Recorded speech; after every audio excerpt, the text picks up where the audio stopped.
నమస్తే, welcome to 99 TV. Strait of Hormuz మూసివేత నిర్ణయంతో ఇరాన్ కొత్త సమస్యని ఆహ్వానిస్తోందా, కొత్త వివాదాన్ని? ఎందుకంటే గల్ఫ్ని అనుసంధానించే ఒక పెద్ద ప్రక్రియ, అది చాలా కొరచైన మార్గం. అది కనుక మూసివేస్తే ప్రత్యేకించి క్రూడ్ ఆయిల్, చెమురు, ఇతర ఉత్పత్తుల రవాణా అనేది దాని మీద ఇంపాక్ట్ పడుతుంది. చాలా దేశాల్లో క్రూడ్ ఆయిల్ ధరలు, అలాగే పెట్రోల్, డీజిల్ ధరలు అమాంతం పెరిగిపోయే ప్రమాదం కనిపిస్తుంది. 73లో ఈ రకమైన సంక్షోభం ఒకసారి వచ్చింది. అరబ్ దేశాలు ఇజ్రాయెల్కి సపోర్ట్ చేస్తున్న దేశాల మీద అలకతోటి నిషేధించినప్పుడు వచ్చిన డెవలప్మెంట్స్ ఏంటి, ఆ రోజు జరిగిన పరిణామాలు ఏంటో మనందరికీ తెలుసు. సో ఈ మొత్తం అంశానికి సంబంధించి మనతో సమగ్రంగా విశ్లేషించడానికి లైవ్లో జాయిన్ అవుతున్నారు మామిడి గిరిధర్ గారు, జియో పొలిటికల్ అఫైర్స్ ఎక్స్పర్ట్. నమస్కారం మామిడి గిరిధర్ గారు. నమస్కారం సార్. సార్ వినిపిస్తుందా? వినిపిస్తుంది కదా, రైట్ సార్. నిన్న పార్లమెంట్ డెసిషన్ తీసుకుంది, Iran parliament, to shut down the strait of Hormuz. ఎలాంటి ఇంపాక్ట్ ఉండబోతోంది? ఇంతకుముందు దీనికి సంబంధించిన డెవలప్మెంట్స్ ఏమైనా ఉన్నాయా సార్? తప్పకుండా ఇది చాలా పెద్ద రిపర్కషన్ అండి.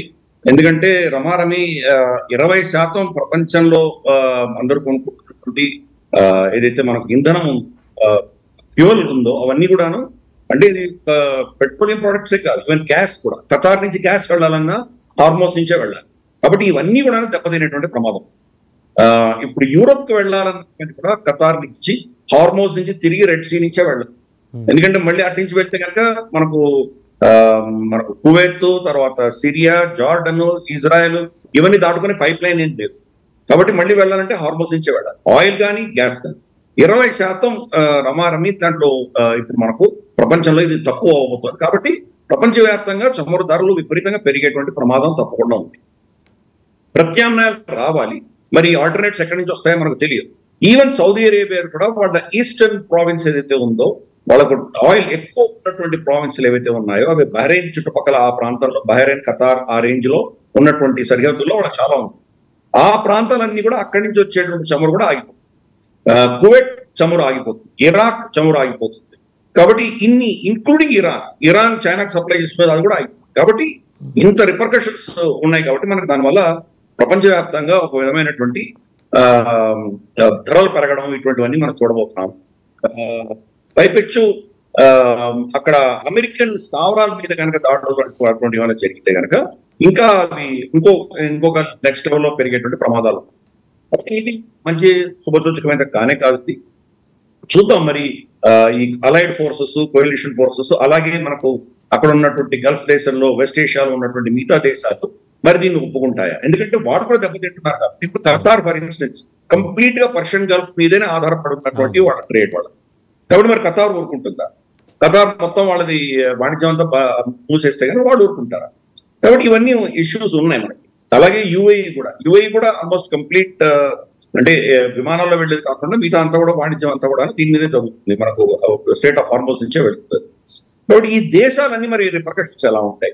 అమెరికా మరి నిజంగా దాన్ని ఆ లెవెల్కి తీసుకెళ్ళడానికి సిద్ధంగా ఉన్నారా? అంటే ఇప్పుడు ఇంకా నెక్స్ట్ లెవెల్ యుద్ధానికి వెళ్తే కనుక ఏమవుతుందంటే, ఈ స్ట్రైట్ ఆఫ్ హార్మోస్ ని వాళ్ళు బ్లాక్ చేయలేనటువంటి పరిస్థితిని తీసుకురావాలి ఇరాన్. వాళ్ళ క్షమత ఏదైతే ఉందో, వాళ్ళ కెపాసిటీ ఏదైతే ఉందో, దీన్ని స్ట్రైట్ ఆఫ్ హార్మోస్ ని ఆపగలిగిన దీన్ని వాళ్ళు అటాక్ చేయాలి. అంటే ఒకటి సార్, ఇప్పుడు ఒక చిన్న సందేహం, అసలు ఆపటానికి వాళ్ళకున్న రైట్ ఏంటి? వీళ్ళకు ఇరాన్ లో కొట్టడానికి వీళ్ళకి రైట్ ఏంటి? సో ఇంకా రైట్స్ దాటిపోయింది ఇప్పుడున్న పరిస్థితి. అంతే కదా. ఇప్పుడు IAEA అధీనంలో ఉన్నటువంటి వాళ్ళ సైట్స్ కి మీరు వెళ్ళి కొట్టారు. అది అంటే యునైటెడ్ నేషన్ చూస్తున్నటువంటి వాళ్ళ అధీనంలో ఉన్నటువంటి, అధీనం అని నన్ను, కానీ వాళ్ళ మానిటరింగ్ లో ఉంది, వాళ్ళ మానిటరింగ్ లో ఉన్నటువంటి సైట్స్ ని మీరు వెళ్ళి కొట్టారు. అంటే యునైటెడ్ నేషన్స్ చార్టర్ ని మీరు ఉల్లంఘించి వెళ్ళి కొట్టారు. United nations security council member ఉన్నటువంటి అమెరికా కొట్టింది, ఇజ్రాయెల్ సరే కొడుతుంది. సో వీళ్ళిద్దరు కూడా ఇంటర్నేషనల్ లాని ఎప్పుడో అధిగమించి వెళ్ళి కొట్టొచ్చారు.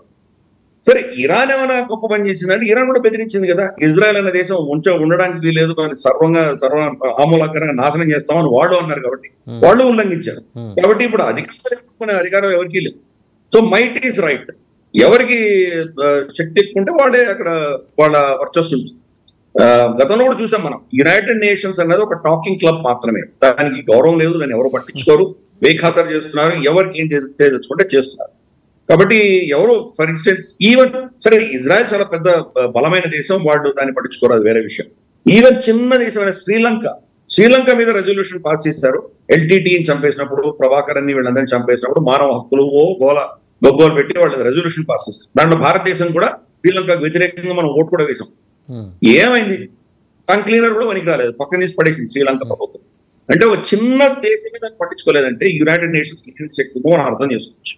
ఈ so called international law, international order ఏదైతే చెప్తున్నారో అది ఏదైతే సూపర్ పవర్స్ ఉన్నాయో వాళ్ళు ఏది శాసిస్తే అదే చట్టం, అంతే.